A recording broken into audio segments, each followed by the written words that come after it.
He simply bought an old rusty refrigerator at an ordinary garage sale, expecting nothing unusual. But after opening it, he realized something was hidden inside that forced him to urgently contact the police. Subscribe and write in the comments which city or country you're watching this video from. The morning had the kind of stillness that made ordinary things feel deliberate. Sunlight lay flat across the identical roofs of the neighborhood, glinting off windshields and the thin metal edges of mailboxes. Lawns were already trimmed, hoses coiled neatly against garages, and the air carried a faint mixture of cut grass and gasoline.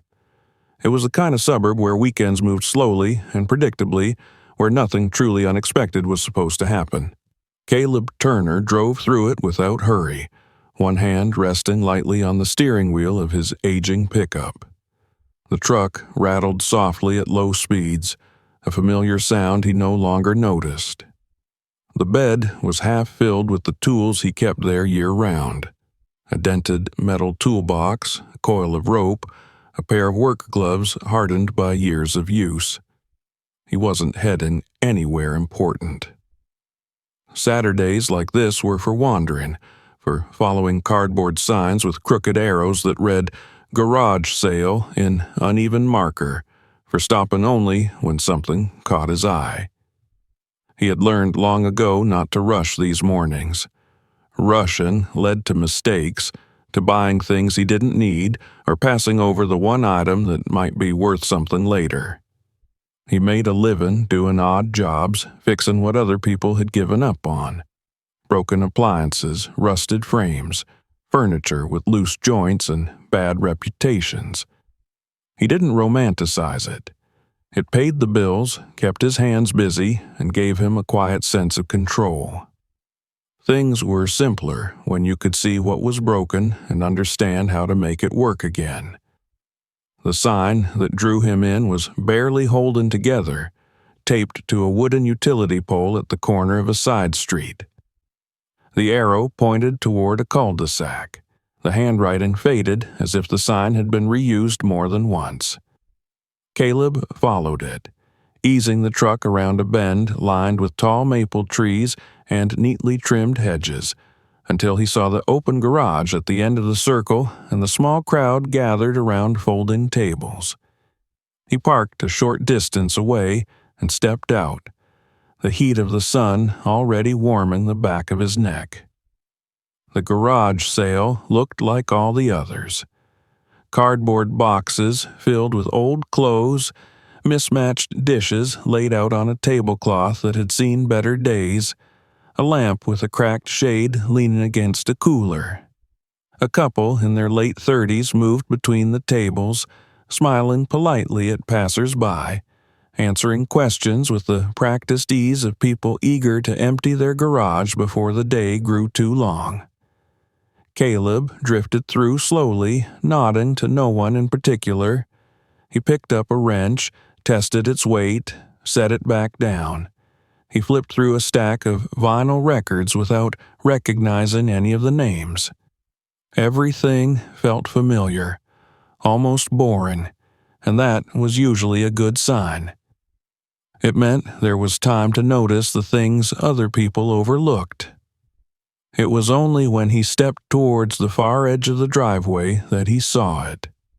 The refrigerator stood apart from the rest of the sale, pushed close to the fence as if it didn't quite belong. Its white enamel had yellowed unevenly with age, streaked with rust that bled downward from chipped corners and exposed seams. The handle was pitted and dull, and the surface of the door bore faint scratches that suggested it had been moved more than once, dragged rather than lifted.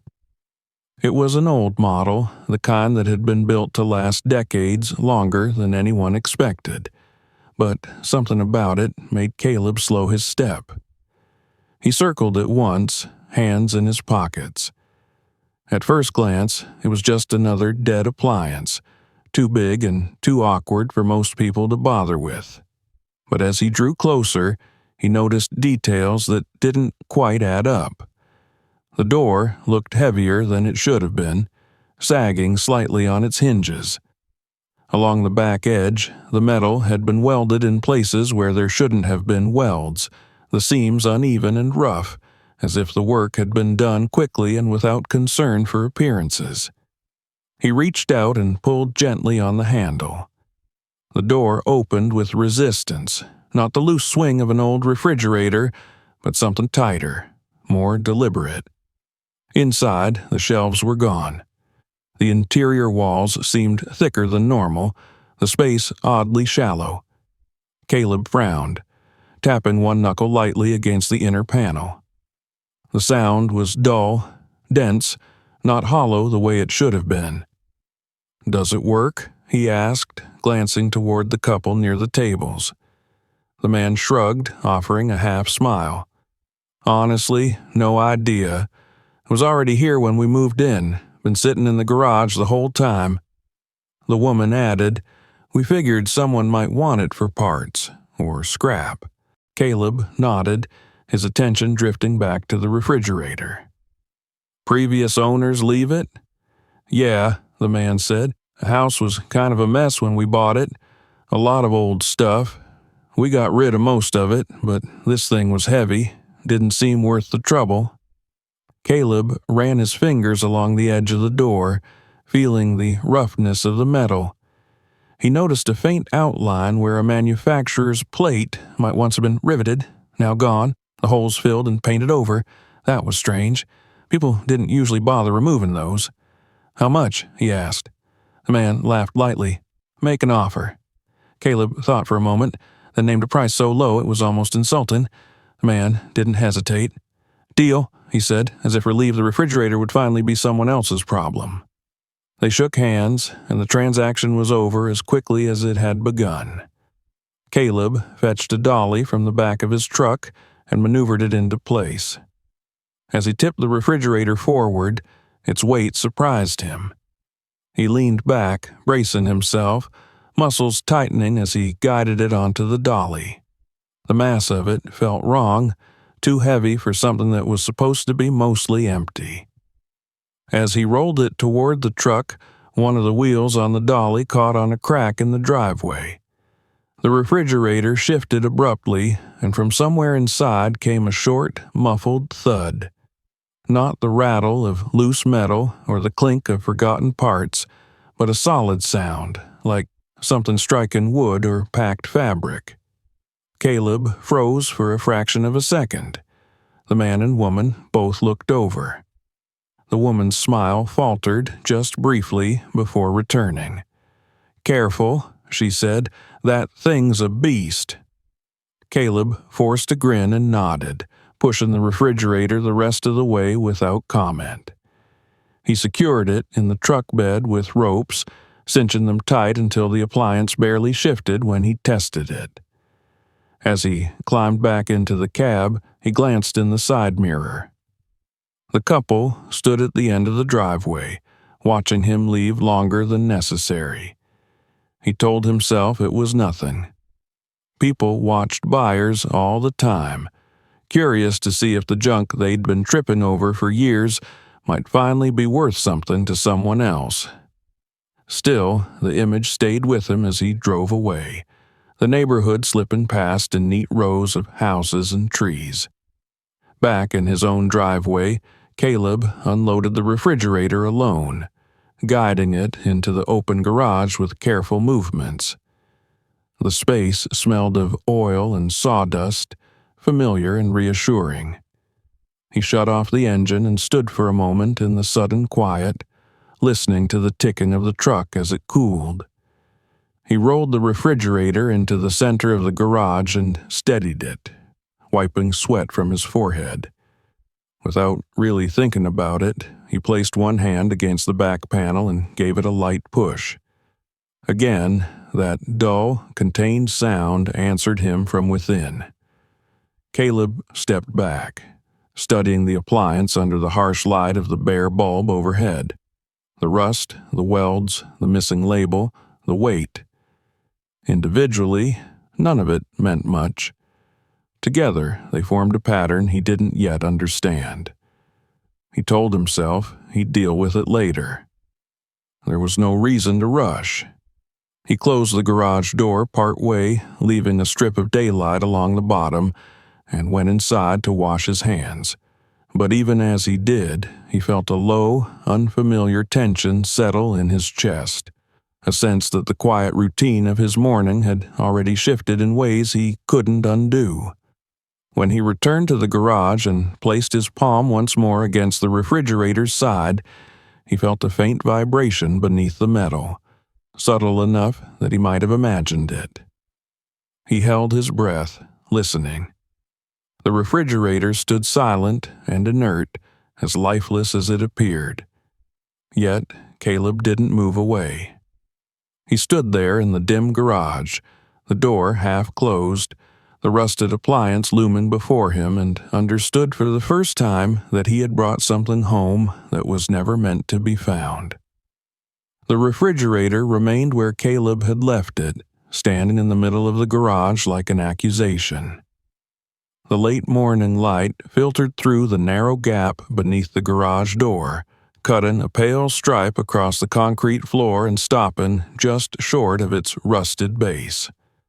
Dust motes drifted lazily in the beam, settling on the chipped enamel and the faint scars where metal had once been worked and reworked by hands that were not his.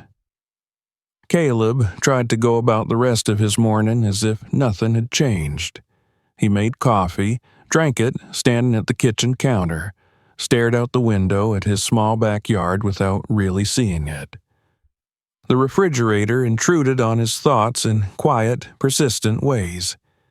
Every time his mind drifted, it returned to the dull thud he had heard, to the unnatural weight of the door, to the absence of a manufacturer's plate where one should have been riveted without question. By the time he stepped back into the garage, the air inside had warmed, carrying the familiar smells of oil, old wood, and metal filings. He pulled the garage door fully closed this time, the clatter echoing briefly before the space fell into a deeper, more private silence. He stood still, listening, half expecting to hear something move inside the refrigerator. There was nothing. Just the faint hum of the house settling and the distant sound of a lawnmower somewhere down the street. He circled the refrigerator slowly, hands clasped behind his back. Up close, the thing looked even stranger. The rust wasn't uniform. In some places it appeared natural, the slow decay of exposed steel over decades. In others it was too deliberate, almost painted on, as if someone had wanted the appliance to look older and more neglected than it truly was. The welds along the back panel were crude, uneven beads of metal that spoke of haste rather than craftsmanship. They had been ground down slightly, then painted over, but not well enough to disappear completely. Caleb crouched and examined the bottom edge. The feet were mismatched, one newer than the others, bolted on at an odd angle. He rocked the refrigerator gently from side to side. It barely shifted. The weight seemed concentrated in the body rather than the compressor area, which made no sense for a normal appliance. He pressed his ear against the side panel and knocked lightly with his knuckle. The sound that came back was thick and muted, as though the walls were packed solid. He straightened, exhaling through his nose. Maybe it had been modified for insulation. Maybe someone had reinforced it for cold storage. He had seen strange home projects before, things people built without knowing or caring how it should have been done. This could be another example, an overbuilt relic of a different time. He reached for the power cord, coiled loosely near the base. It was old but intact, the rubber stiff with age. The plug, however, was newer, a modern replacement that didn't match the rest of it. Someone had gone to the trouble of keeping it functional at some point. Caleb hesitated, then plugged it into the outlet on the wall. The refrigerator responded with nothing. No hum, no vibration, no click of a compressor trying and failing to start. It remained stubbornly silent. Caleb unplugged it again, and let the cord fall back against the floor. He opened the door and leaned inside, studying the interior more carefully. The walls were smooth, almost too smooth, and the corners were rounded in a way that reduced the usable space. The back wall bulged inward slightly, reducing the depth of the cavity. He ran his hand along it, pressing firmly. It didn't flex at all. When he knocked on it from the inside, the sound was the same dull thud he'd heard before. Caleb stepped back and closed the door. He felt a creeping unease he couldn't quite name. He had brought home plenty of odd things over the years, but this was different.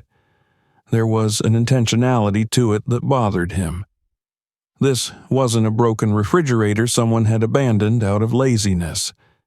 It had been altered, disguised, made to look worthless.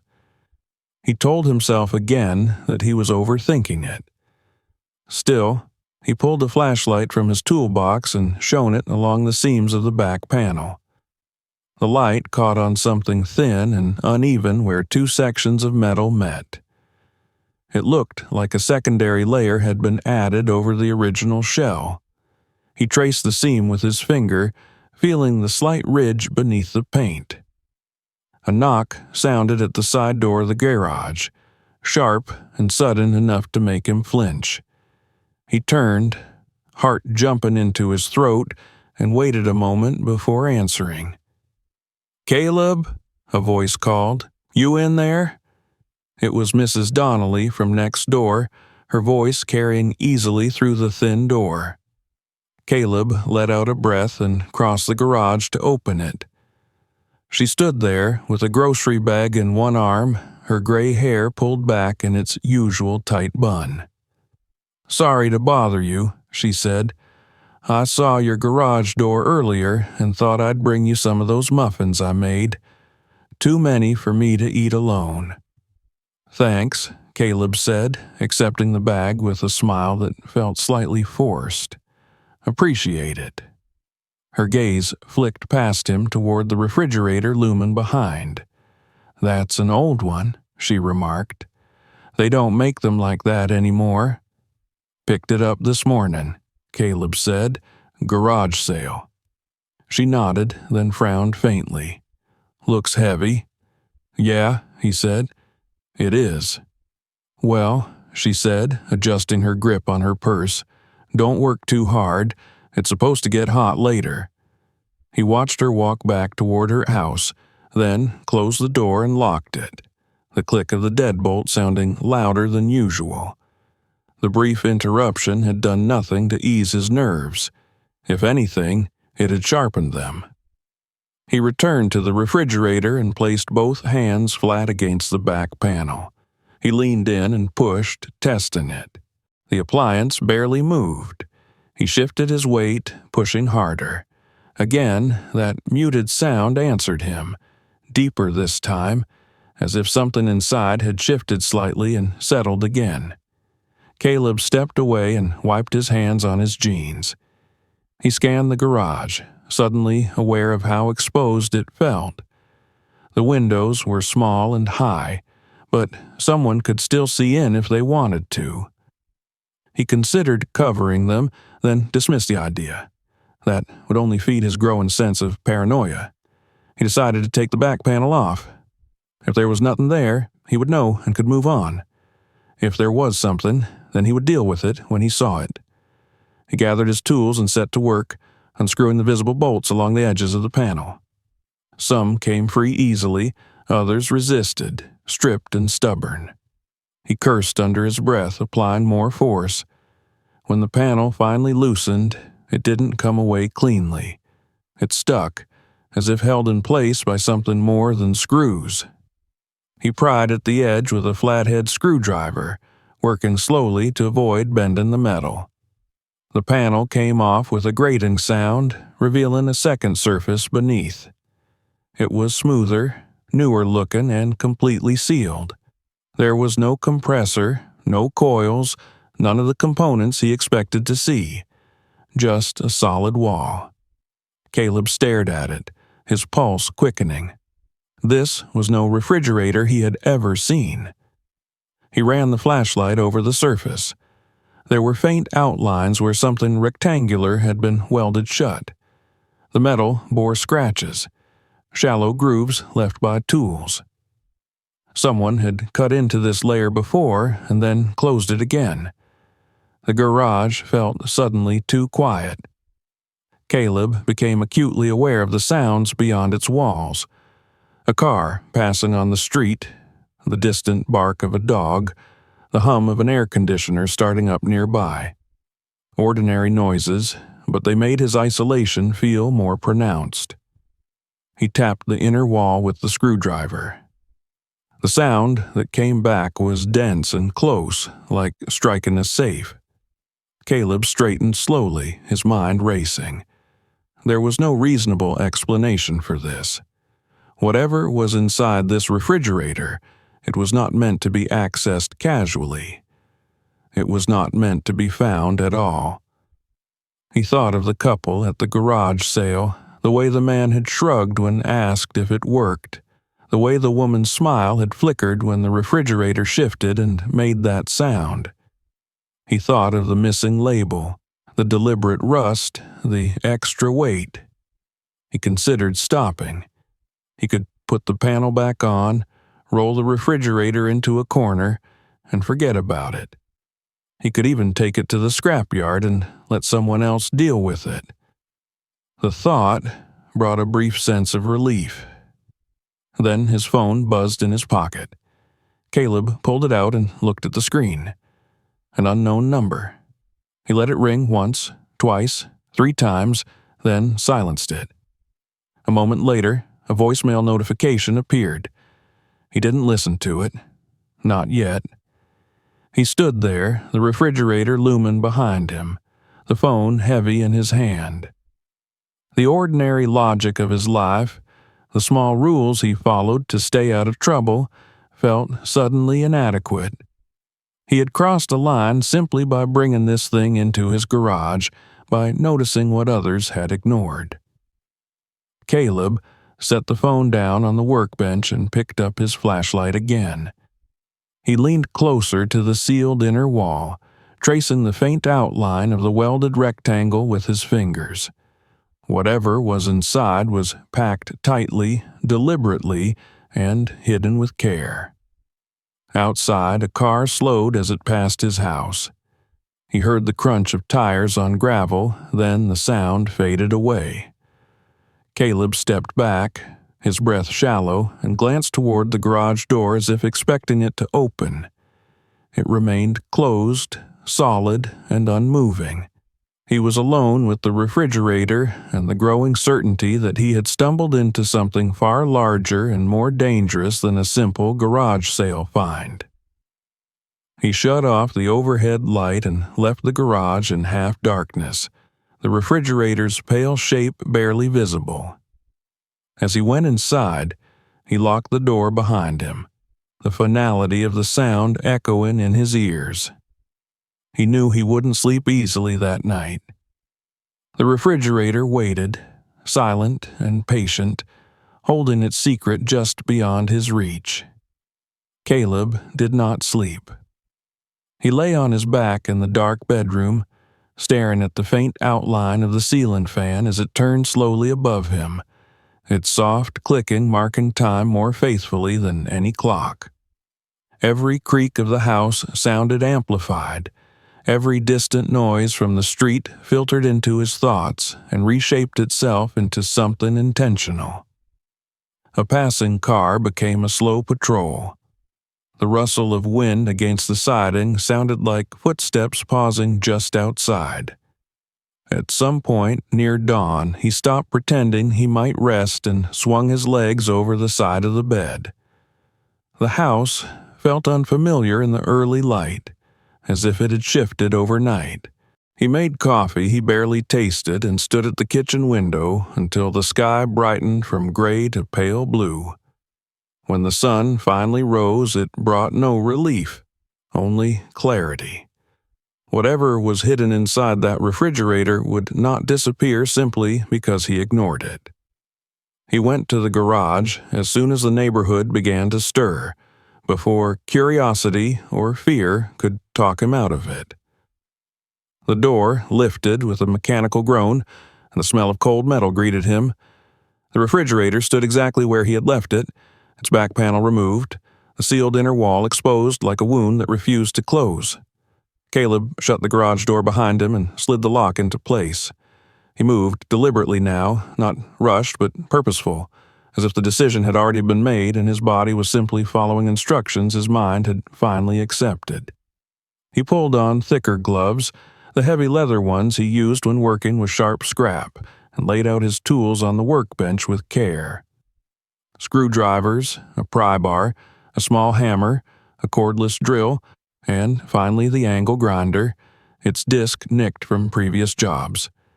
He stood in front of the refrigerator for a long moment, hands on his hips, studying the welded rectangle again. In daylight, it was even clearer. The metal around the seam was slightly discolored, warped just enough to reveal that heat had been applied more than once.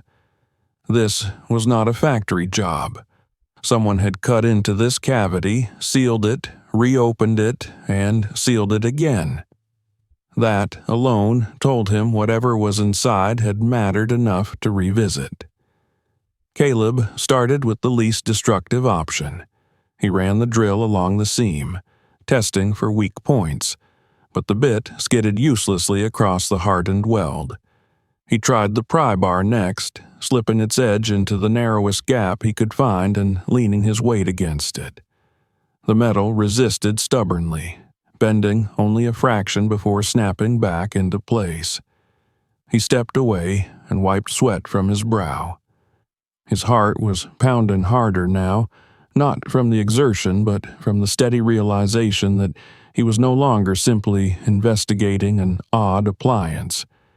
He was breaking into something that had been deliberately sealed, something that someone, at some point, had gone to considerable effort to hide.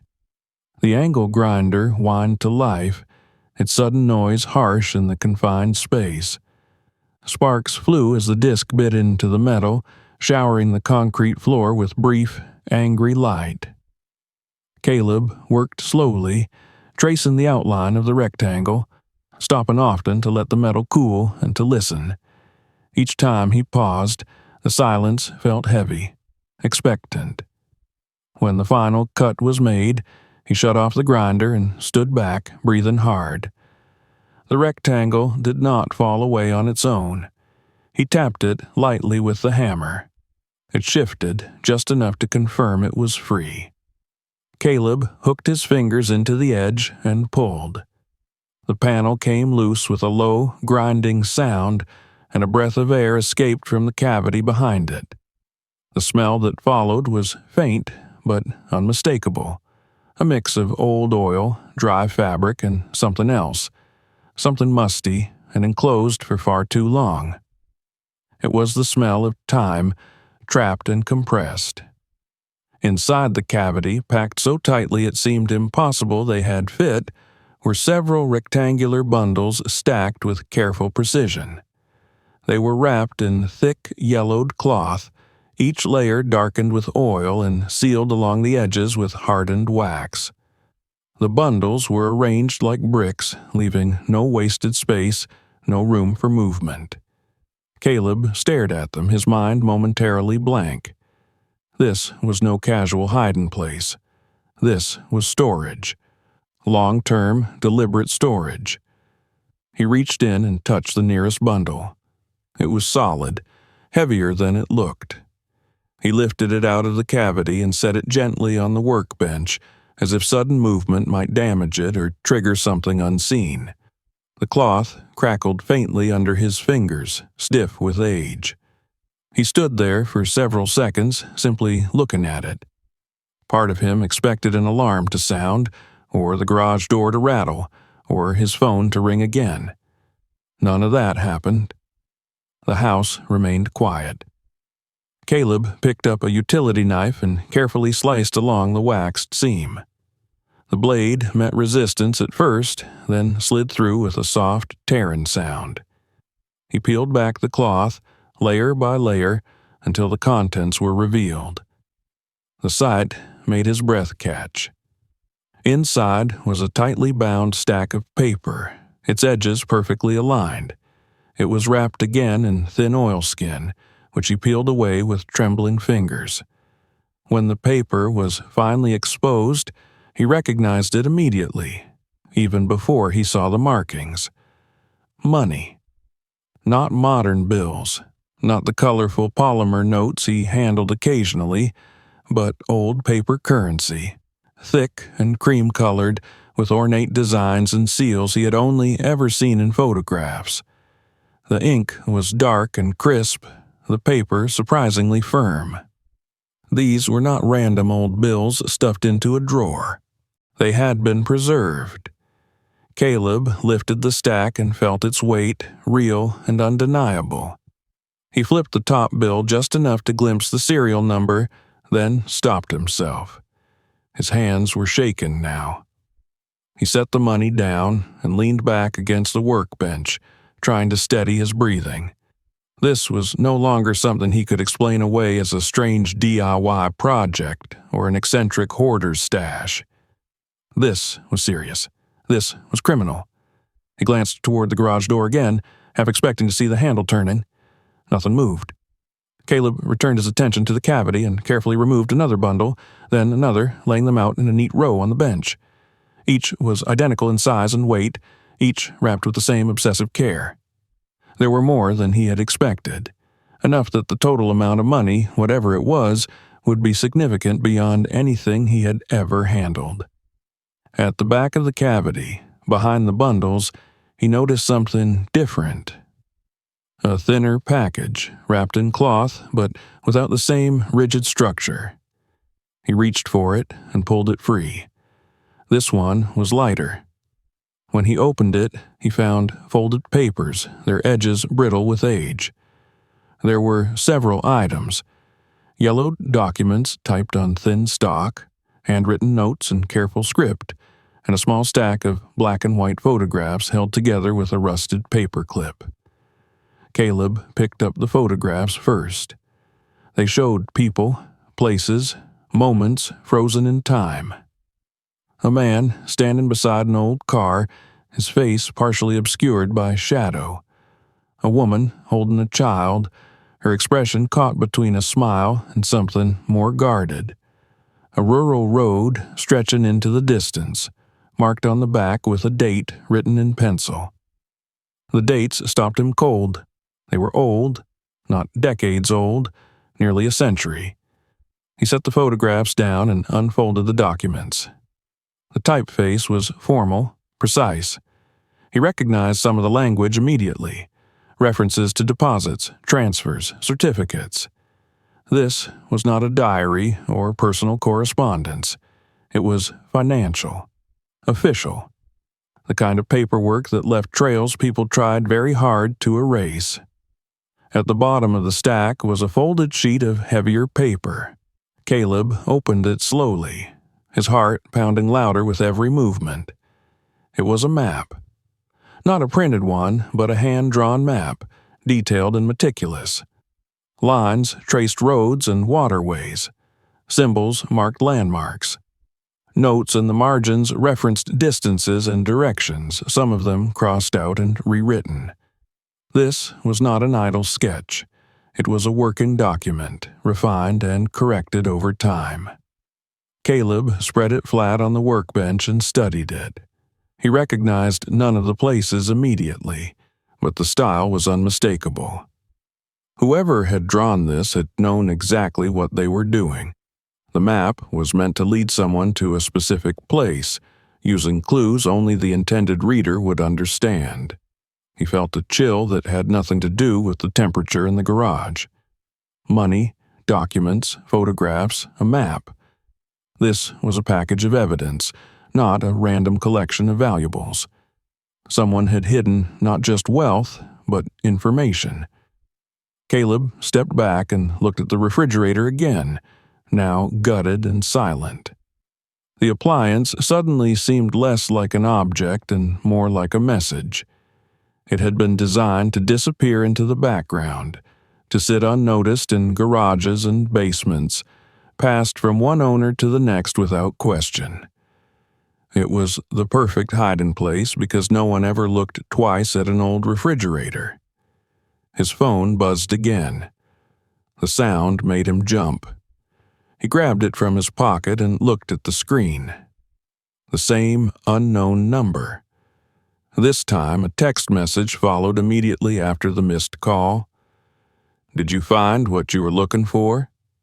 Caleb's mouth went dry. He read the message again, hoping he had misunderstood it. The words did not change. He did not reply. Instead, he turned off the phone and set it face down on the workbench, pushing it away from the bundles as if distance alone could protect him. His mind raced, trying to piece together how anyone could know what he was doing, how quickly curiosity had turned into exposure. He moved with sudden urgency, returning the money bundles to the cavity as carefully as he could. He did not reseal it, but he covered the opening with the removed panel and leaned it back into place to obscure the view. He gathered the documents and photographs, slid them into a cardboard box, and tucked it beneath the workbench, behind paint cans and scrap wood. Only the map he kept out, folding it once and slipping it into his jacket pocket, without fully understanding why. Something about it felt different. Dangerous, yes, but also essential. Caleb shut off the overhead light and stood in the dim garage, the refrigerator reduced once again to a shadowy shape. His hands were still trembling. The ordinary logic of his life had shattered completely, replaced by a stark, undeniable truth. Whatever he had uncovered was not finished with him. He locked the garage door and went back into the house, checking the windows, listening for unfamiliar sounds. When he finally sat down at the kitchen table, the sun was high enough to cast sharp shadows across the floor. The world outside continued as if nothing had changed. Caleb rested his forearms on the table and bowed his head, drawing a slow, deliberate breath. He understood now that the refrigerator was not the end of the mystery. It was the beginning. The money and documents were pieces of something unfinished, something that had waited patiently for decades until chance and curiosity had brought it back into the light. And whoever had sent that message was not content to let it stay buried. Caleb spent the rest of that day moving through his house as if it no longer fully belonged to him. Every familiar object seemed subtly altered by what he now knew was hidden only a few steps away in the garage. The refrigerator, once just an inconvenient hulk of rusted metal, had become something else entirely. It was no longer an appliance. It was a container for history, for crime, for decisions made by people who had believed they were clever enough to outlive the consequences. He did not turn his phone back on. Instead, he focused on the documents he had removed, the box tucked beneath the workbench now resting on the dining table in front of him. He waited until dusk, until the ordinary rhythms of the neighborhood softened. Porch lights came on one by one. Somewhere down the street, a television flickered behind drawn curtains. Only then did he carry the box inside, closing the door behind him with deliberate care. He laid the contents out slowly, one piece at a time, as if order itself might keep panic at bay. The photographs first.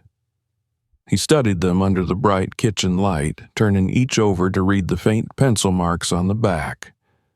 Dates, initials, short notations that meant nothing to him yet, but felt loaded with intent. The people in the photos stared back at him from another era, their expressions calm, unaware that their images would one day resurface in a stranger's kitchen. One photograph held his attention longer than the others. It showed a man standing near a roadside, a fedora pulled low over his brow, one hand resting on the roof of a dark sedan. The background was blurred, but Caleb could make out trees and what looked like a dirt road disappearing into the distance. On the back, written in careful script, were 2 letters and a date from the early 1930s. No name. Just a marker, as if whoever had written it needed only enough information to remember. The documents came next. Caleb handled them carefully, aware of how fragile the paper had become. He read slowly, piecing together meaning from language that felt both formal and deliberately vague. There were references to certificates, to values represented rather than held, to assurances backed by institutions that no longer existed. These were not casual records. They were instruments of trust, designed to move large sums of money quietly, efficiently, and with minimal scrutiny. He paused when he reached a page stamped with a seal he recognized, not from personal experience but from history books and old newsreels. Gold certificates. The term echoed in his mind, heavy with implication. These were bills backed by actual gold, issued in an era when money carried a different kind of weight, both literal and symbolic. He flipped the page and saw serial numbers printed in precise black ink. Caleb felt a tightening in his chest. Even without checking, he understood that these numbers mattered. They were identifiers, threads that could be traced back through archives and ledgers to moments of exchange that someone had wanted forgotten.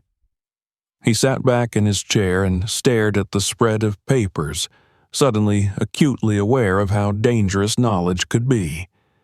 He had not just found money. He had found a story, one that had been deliberately interrupted. The map lay folded at the edge of the table, untouched until now. Caleb hesitated before opening it again, as if prolonging the moment might somehow soften what it would reveal.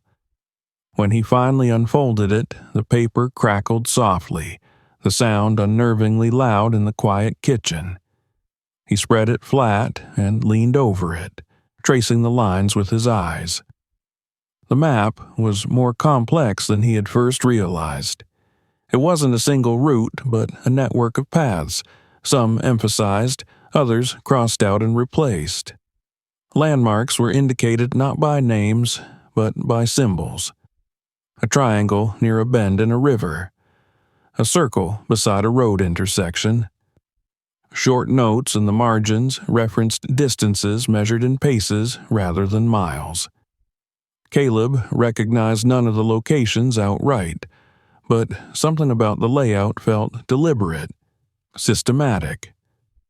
This was not a treasure map drawn for drama. It was functional.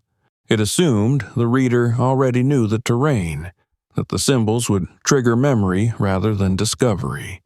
He stood and fetched a magnifying glass from a drawer, an old tool he used occasionally for fine repair work. Under magnification, the map revealed even more detail. Tiny numbers, almost invisible to the naked eye, had been added near certain points. Corrections had been made, ink overwritten where someone had reconsidered a route or adjusted a distance. This map had been used, more than once. Caleb folded it again and set it aside, his thoughts racing. He needed context. He needed to know what he was dealing with before he made any decisions. Against his better judgment, he turned his phone back on. It buzzed immediately, lighting up with notifications. Missed calls, text messages, all from the same unknown number. His stomach tightened as he scrolled through them. The messages were brief, almost polite, but they carried an unmistakable edge. You bought something that wasn't meant to be sold. People are still looking for it. You don't want to make a mistake. Caleb locked the phone and set it face down on the table. His hands were cold now, his pulse unsteady. This was no longer abstract danger. Someone knew about the refrigerator. Someone knew it had been opened. He considered calling the police right then. The thought came with a rush of relief, followed immediately by doubt. He had tampered with evidence, broken into a hidden compartment, handled money that was almost certainly tied to a crime. How would that look? Would they believe he was just a curious buyer, or would he become the most convenient suspect in a case that had waited decades for someone to blame? He needed to know more. Caleb spent the next several hours cross-referencing what he could without leaving too many digital footprints. He searched broadly, avoiding specific serial numbers, focusing instead on historical events tied to gold certificates and large-scale ransom cases in the early 1930s. The results chilled him. One case kept resurfacing, mentioned in fragments across old articles and academic discussions.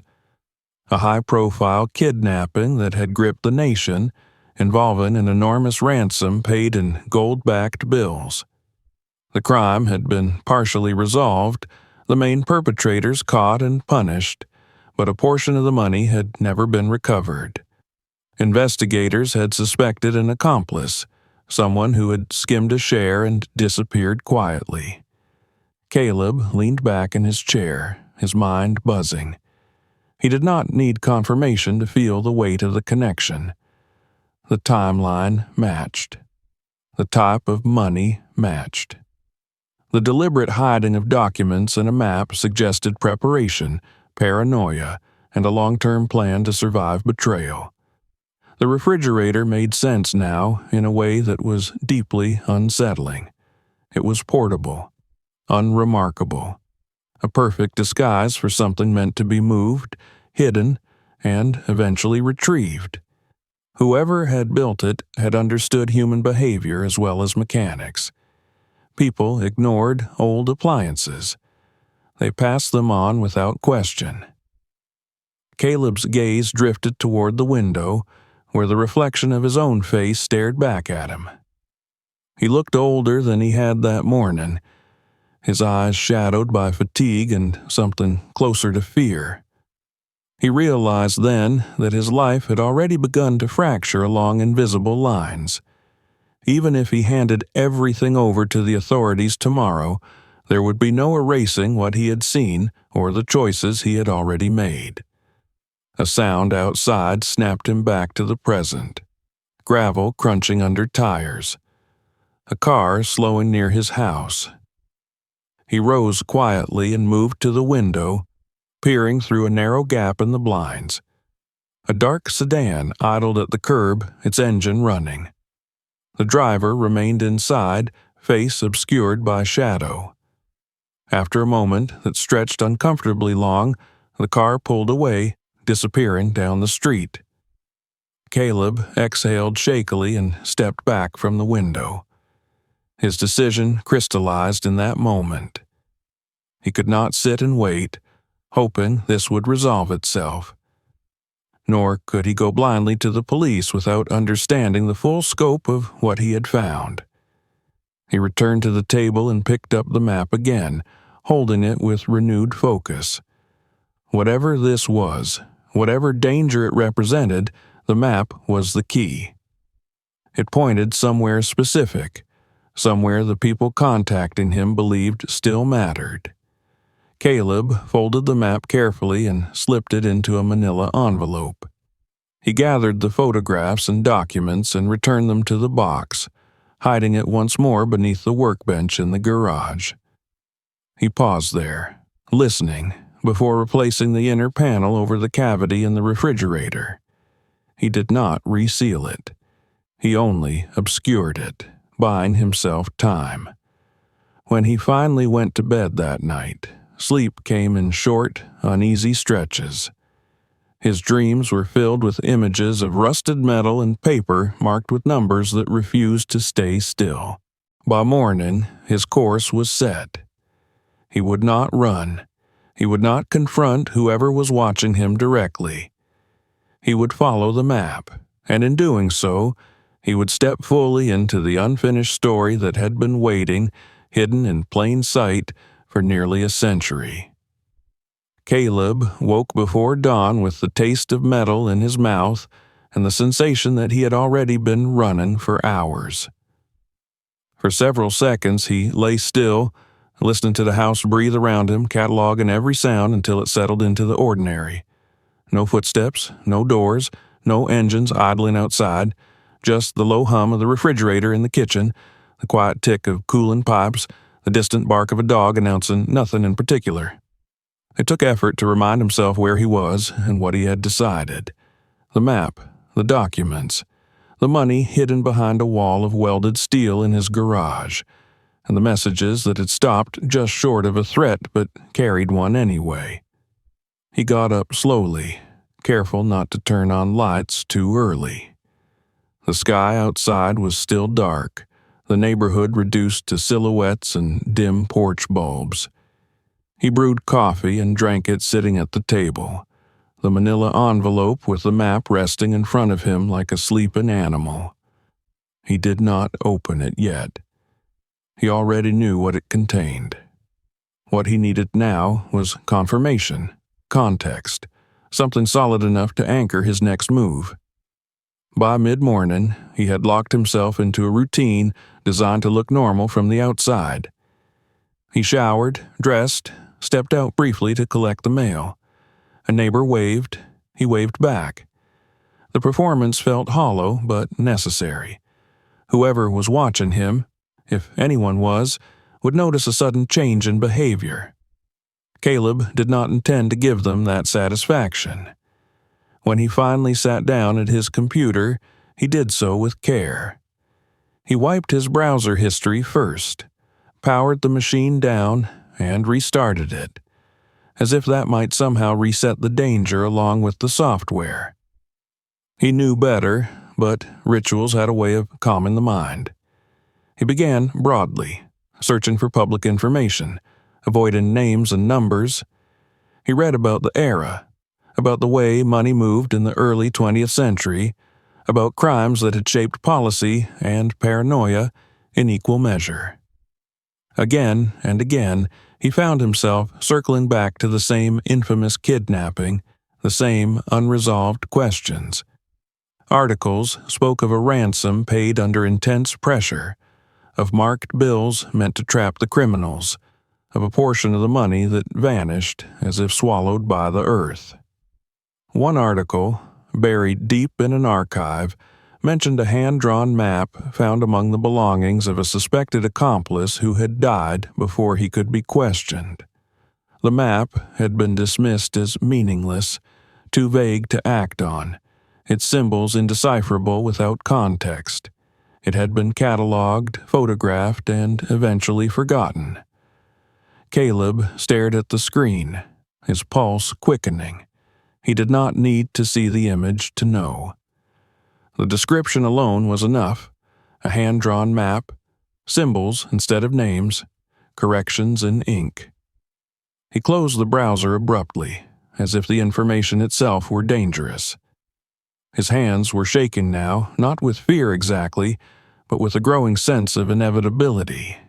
This was not coincidence. The refrigerator, the documents, the map, the messages, they were threads of the same fabric, pulled tight across decades. His phone vibrated on the desk. Caleb did not touch it at first. He watched it buzz, the screen lighting up with another message from the same unknown number.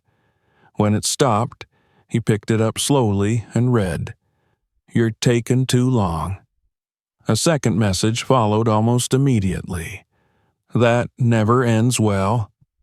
Caleb set the phone down and leaned back in his chair, staring at the ceiling. Whoever this was, they were growing impatient. That meant they believed something was still accessible, still recoverable. It also meant they did not yet have it. The thought brought him no comfort. He stood and paced the room, his footsteps measured. He considered calling a lawyer, then dismissed it. He considered driving straight to the nearest police station, envelope in hand, confession ready. The image flickered and faded. He was not prepared to surrender control completely. Not yet. He needed to understand the map, to know what it pointed to, and whether going there himself would help or destroy him. Caleb returned to the table and opened the envelope. He spread the map out carefully, smoothing the creases. In daylight, its details seemed sharper, more intentional. He traced the main route with his finger, following lines that suggested roads long since renamed or erased. He compared it to modern satellite images, rotating the map slightly, adjusting scale and orientation until patterns began to emerge. It took hours. By early afternoon, he had identified a general region, an area several hours' drive away, far from his neighborhood but not unreachable. The landmarks were subtle, the kind that would only make sense to someone familiar with the land. A bend in a river that had since been redirected. A crossroads that no longer existed, replaced by a highway interchange miles away. One marking stood out above the rest. A small triangle, drawn with heavier ink, positioned near what looked like an old rail line. Next to it, a note in cramped handwriting referenced a distance measured not in miles, but in minutes. Caleb leaned back, exhausted. This was not a place someone stumbled upon. It was a destination reached by intent. He glanced at his phone again. No new messages. That worried him more than the threats. Silence suggested calculation. Late that afternoon, he drove to the hardware store under the pretense of needing supplies. He bought nothing he didn't already own. Nothing that would look suspicious. On the way back, he took a longer route, watching his mirrors carefully. Twice, he thought he saw the same dark sedan at a distance, but each time it disappeared before he could be sure. At home, he packed a small bag. Not as if he were leaving for good, but enough for a day trip. Water, gloves, a flashlight. A folding shovel he kept for gardening. He did not pack a weapon. The thought crossed his mind, lingered, then passed. If things came to that, he doubted it would matter. As evening approached, he stood in the garage one last time, looking at the refrigerator. He touched the metal briefly, feeling the cold seep into his palm. It was strange to think that something so ordinary had become the axis around which his life now turned.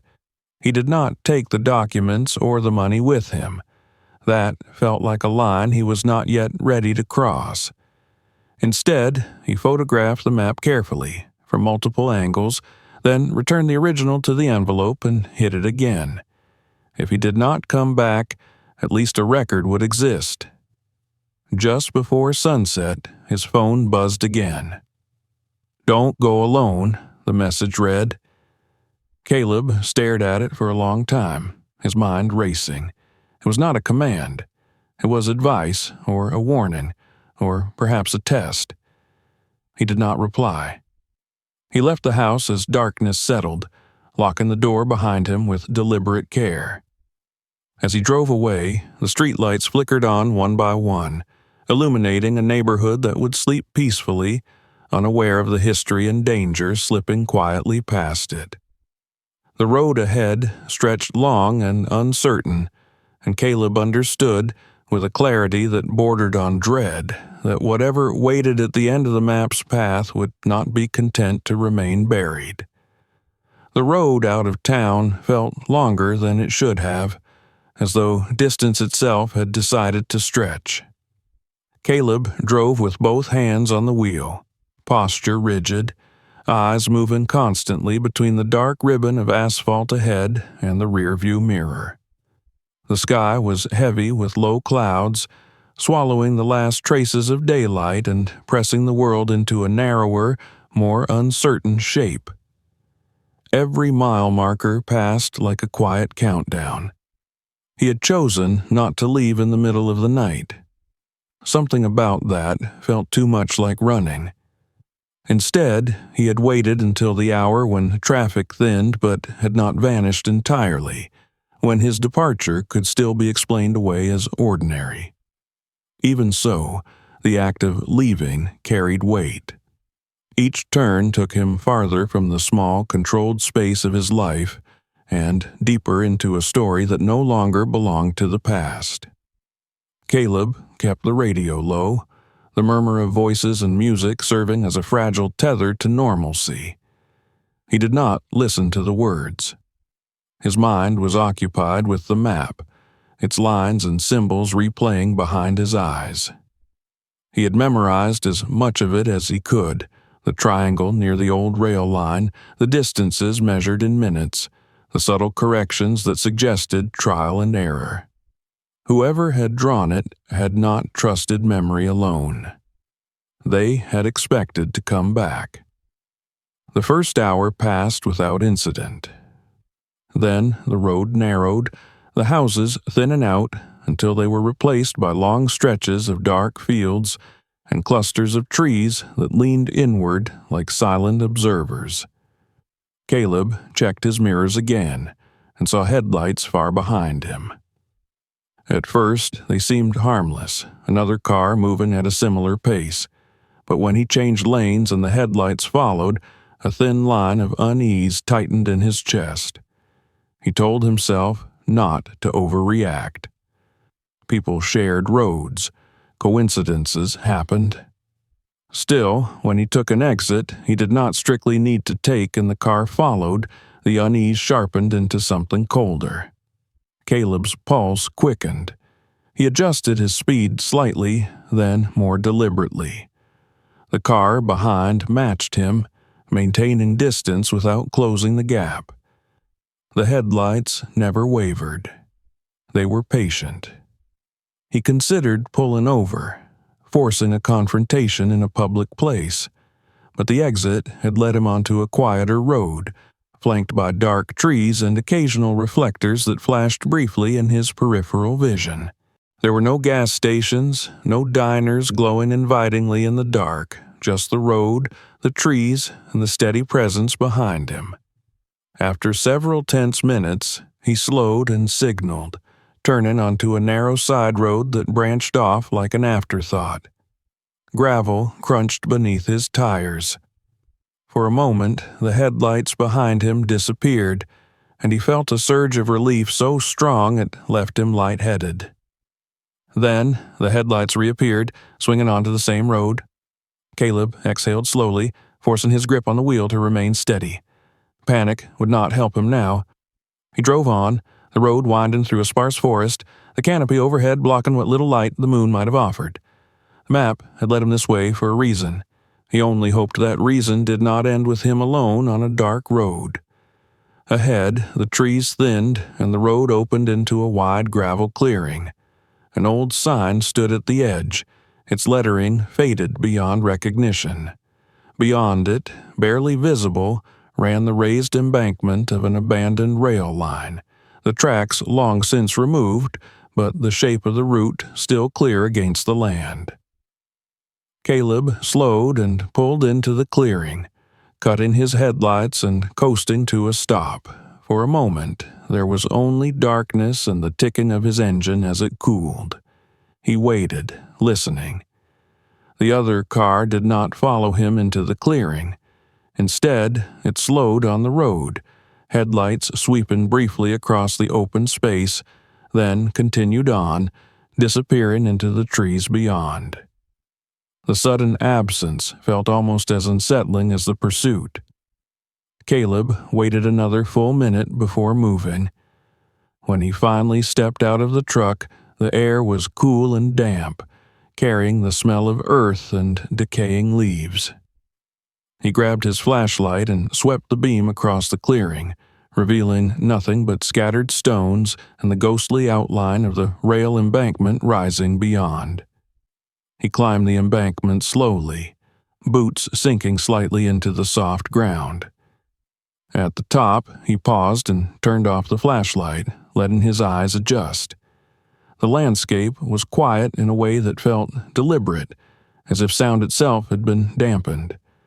No insects, no distant traffic, just the faint rustle of wind through leaves. Caleb took out his phone and brought up the photograph of the map. He oriented himself, counting paces the way the notes indicated, moving carefully, aware of how easily a misstep could erase the trail entirely. The minutes marked on the map were not literal time, he realized, but distance measured by walking, by human movement through uneven ground. He reached the spot just as the map suggested. At first, it looked like nothing at all. A shallow depression in the ground, half hidden by undergrowth, barely noticeable unless you were looking for it. Caleb crouched and brushed away leaves and dirt with his gloved hands. His fingers struck something solid. He cleared more debris, revealing the edge of a concrete slab, weathered and cracked.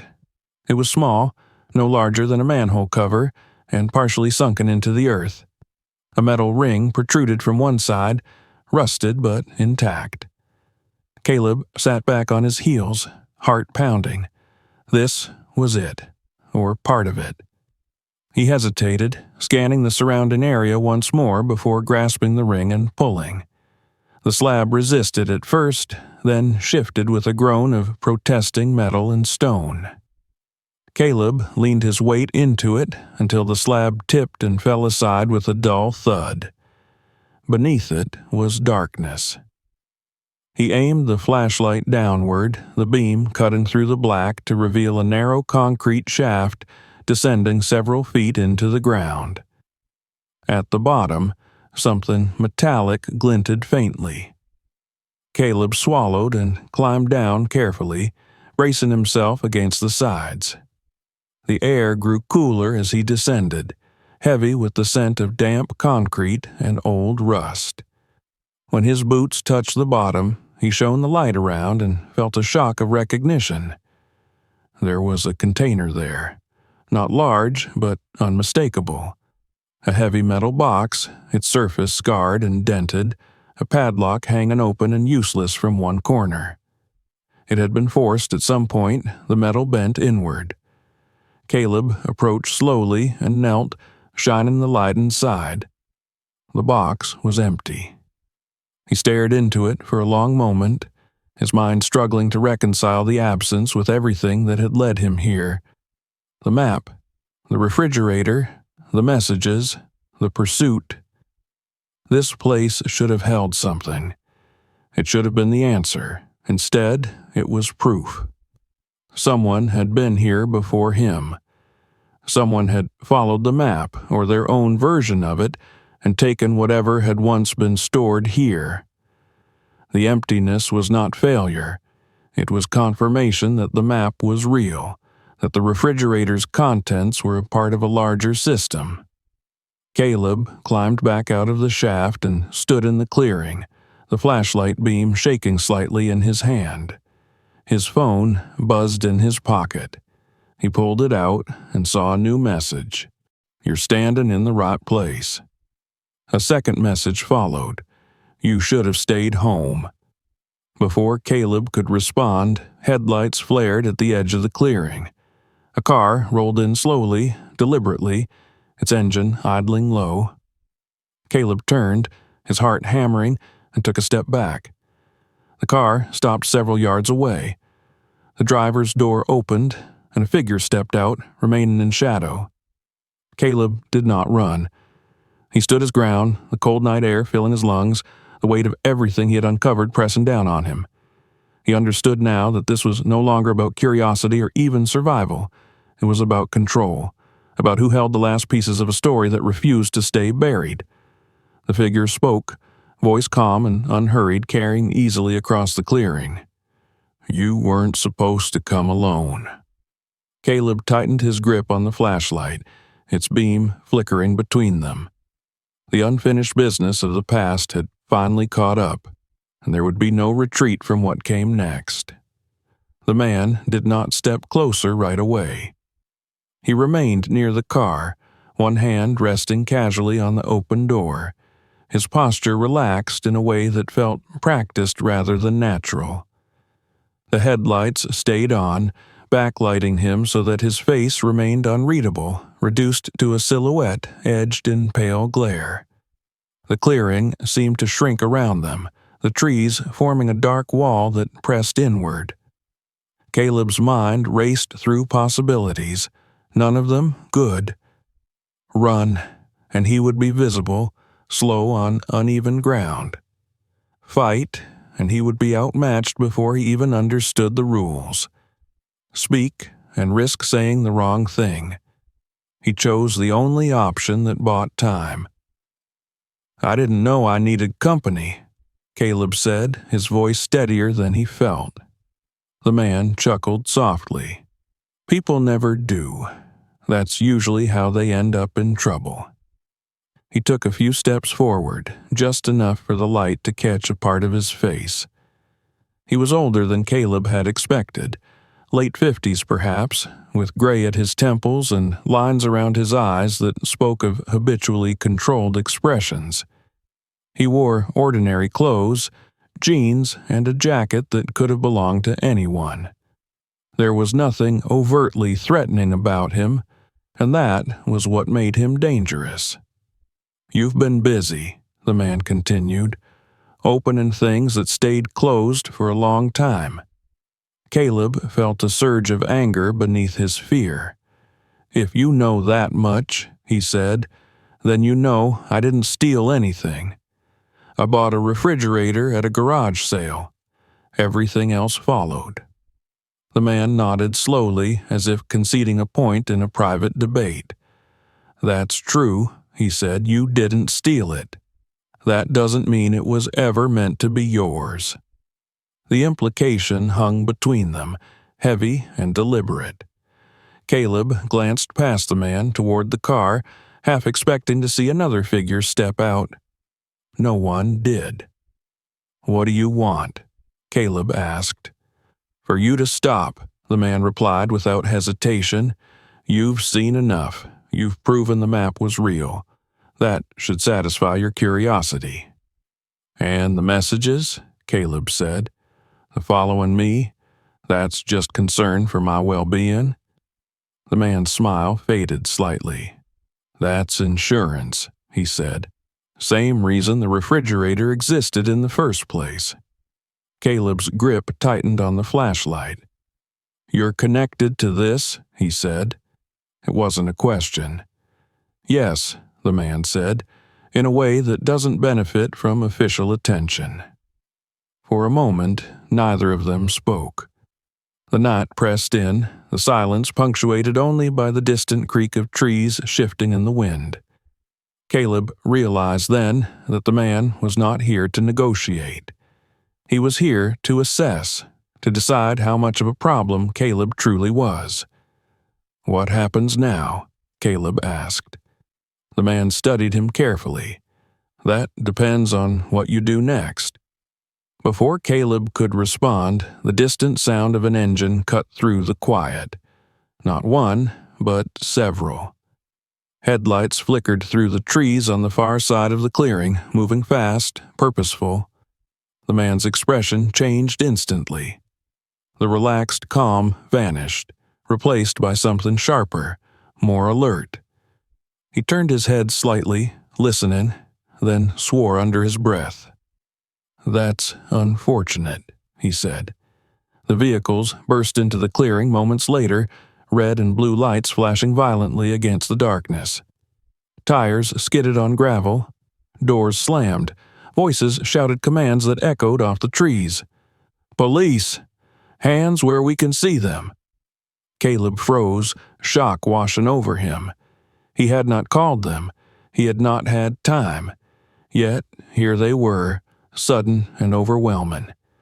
The man near the car reacted faster than Caleb could process. He stepped back, hands raised just enough to look compliant, his face already shifting into a mask of confusion and mild irritation. "Easy," he said calmly. "What's this about?" Officers moved in with practiced precision, weapons drawn, lights blinding. One grabbed Caleb's arm, pulling him away from the shaft and toward a patrol car. Another forced the man to the ground, cuffing him swiftly. Caleb's heart hammered as he was guided to the side, his flashlight taken from his hand and dropped onto the gravel. An officer shone a light in his face. "Sir, are you injured?" the officer asked. "No," Caleb said. "I'm not." "Did this man threaten you?" Caleb hesitated, glancing toward where the man was being searched. Their eyes met briefly, and Caleb saw something flicker there. Not fear, calculation. "He followed me," Caleb said carefully. "He's been sending messages. He knew about this place." The officer nodded, already signaling to another to secure the area. More lights illuminated the clearing now, revealing details Caleb had missed before. Fresh tire tracks, footprints near the shaft that did not belong to him. Within minutes, the scene transformed into controlled chaos. Evidence markers appeared. Officers spoke into radios, their voices clipped and efficient. Someone photographed the open shaft and the empty container below. A senior officer approached Caleb, her expression serious but measured. "You're going to need to come with us," she said. "We have questions, a lot of them." Caleb did not argue. He felt drained, the adrenaline ebbing fast. As he was led to the patrol car, he caught a final glimpse of the man being placed into another vehicle. He did not look back. The drive to the station passed in a blur of lights and fragmented thoughts.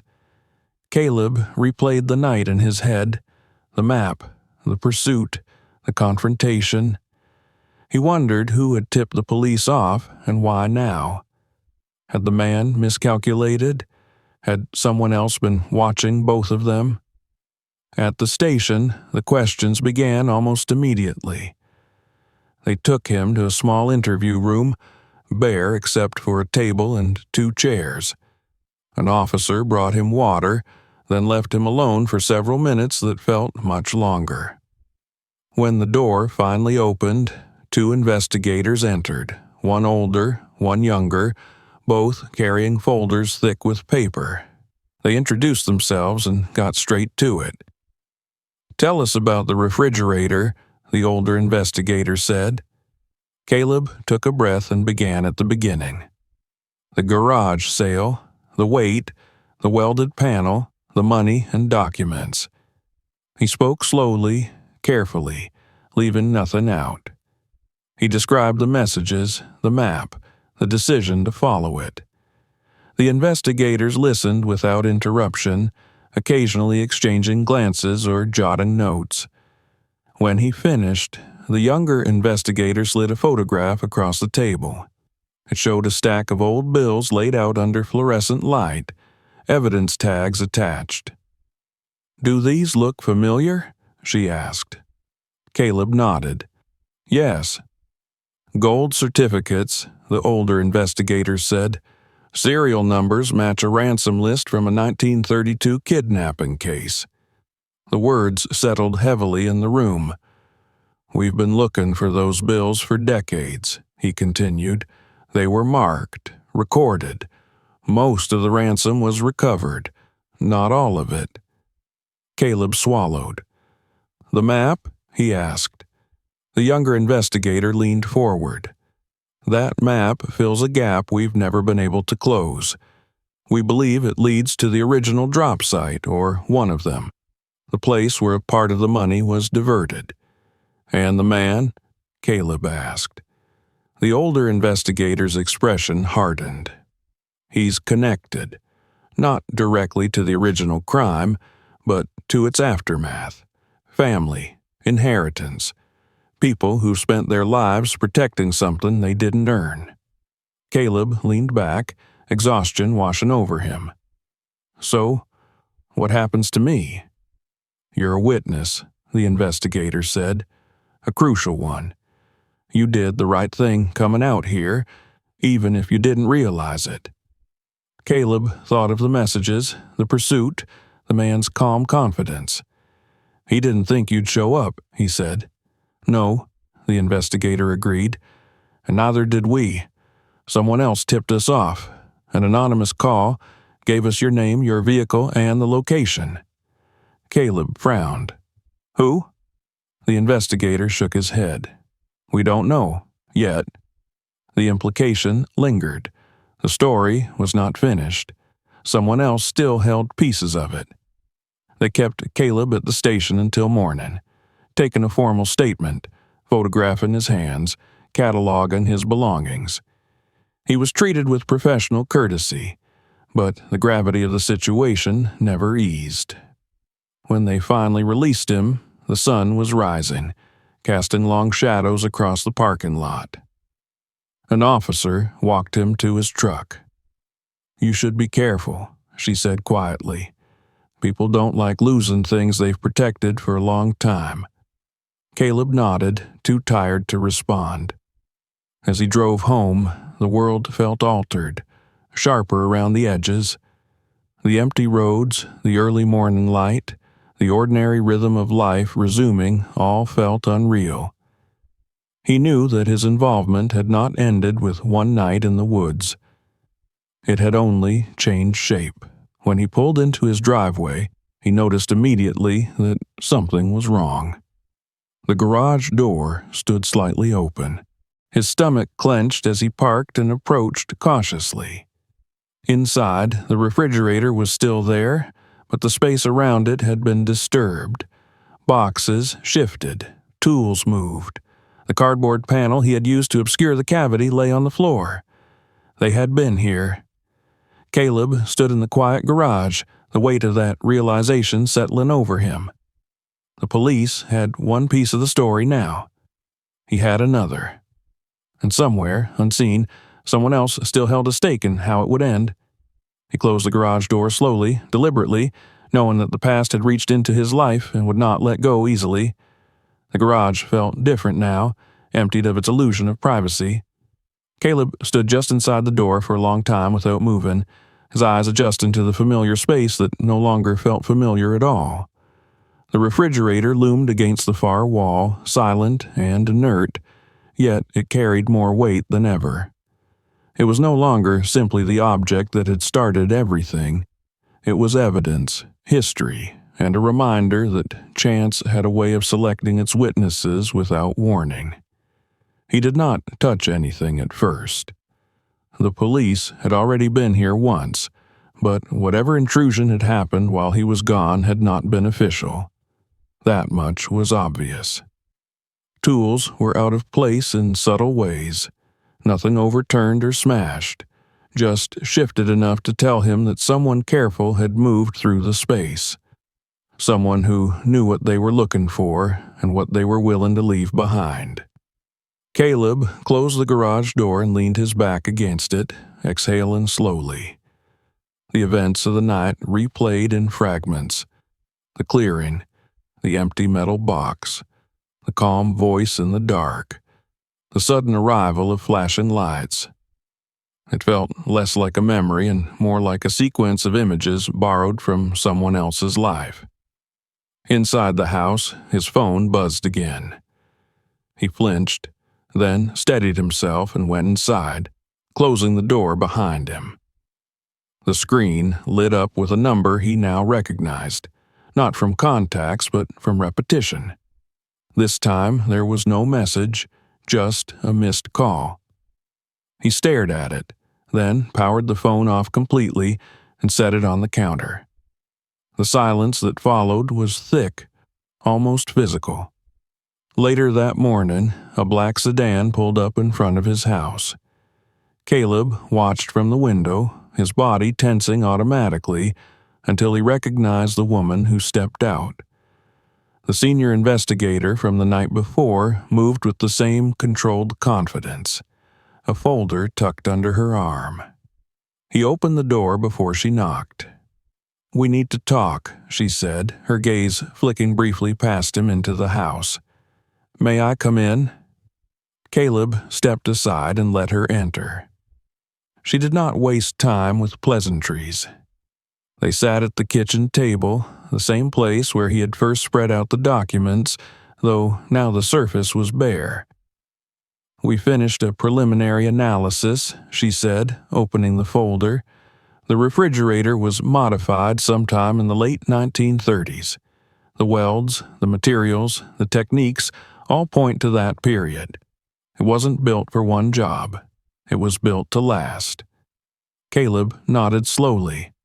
So it really was a portable vault. In a sense, she replied, the person who built it understood something important. That if you hide something too carefully, people notice. But if you hide it in plain sight, wrapped in something mundane, it can move through decades untouched. She slid a photograph across the table. It showed the refrigerator's interior, the cavity exposed, the bundles neatly stacked. The money you found, she continued, was a portion of the ransom skimmed before the official drop. The map you discovered wasn't the only one, but it was the most complete. It corrected earlier mistakes. Whoever kept it was meticulous and deeply afraid. Afraid of being betrayed, Caleb said. Exactly, she replied. The accomplice knew that if the main perpetrators were caught, he would be next. So he split the risk. Some money went to the drop. Some went into the refrigerator. The map was insurance, proof, leverage. Caleb stared at the table. And the man in the clearing? She hesitated. His grandfather was the accomplice. The words landed heavily. He inherited the secret, she went on. Not the money itself, but the knowledge that something was still out there. The refrigerator passed through several hands over the years, estates, storage units. Eventually, it ended up in that garage. When it was sold, he panicked. That's when he started watching you. And the anonymous tip? Caleb asked. She met his eyes. We believe it came from someone else in the family. A fracture. Disagreements about what to do with the secret. Fear that he would make a mistake.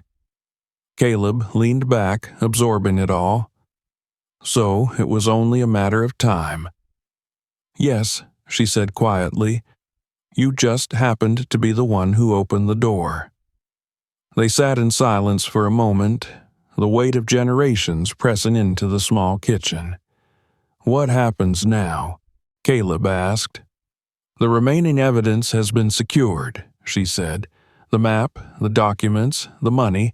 The empty container at the site confirms the timeline we suspected but could never prove. The case will be formally closed. And him? He'll be charged, she said. Not for the original crime, but for obstruction, threats, and interference with a federal investigation. It won't bring anyone back, but it will end the inheritance of fear.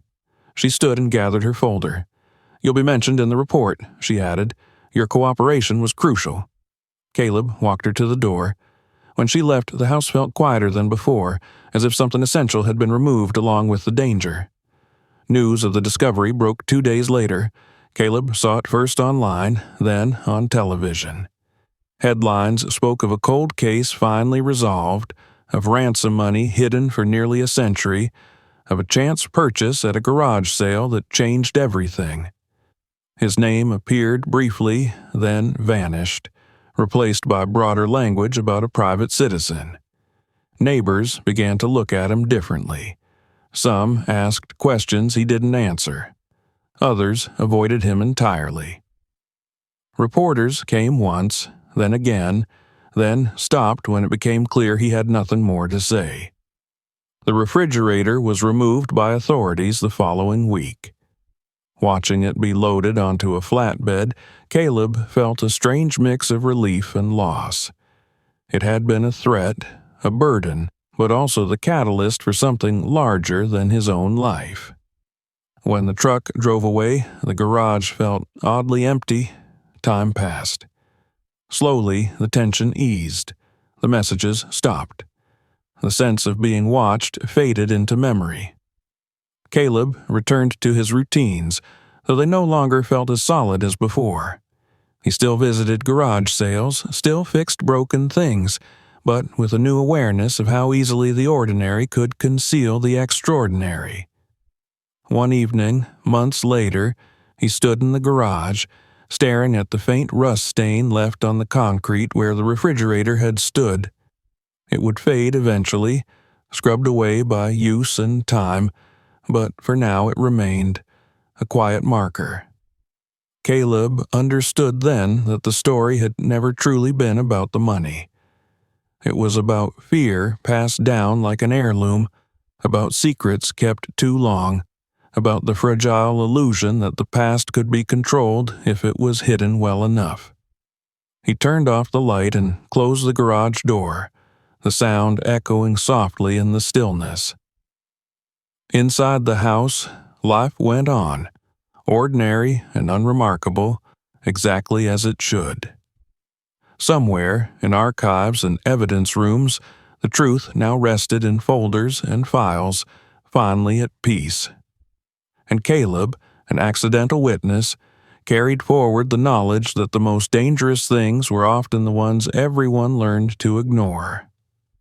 If this story kept you watching until the end, make sure to subscribe so you don't miss what comes next. New stories are coming, and some of them go even deeper than this one. Watch the next video on the channel to see how ordinary discoveries turn into shocking truths. And if this story surprised you, share it with someone who loves mysteries like this. You never know what they might uncover next.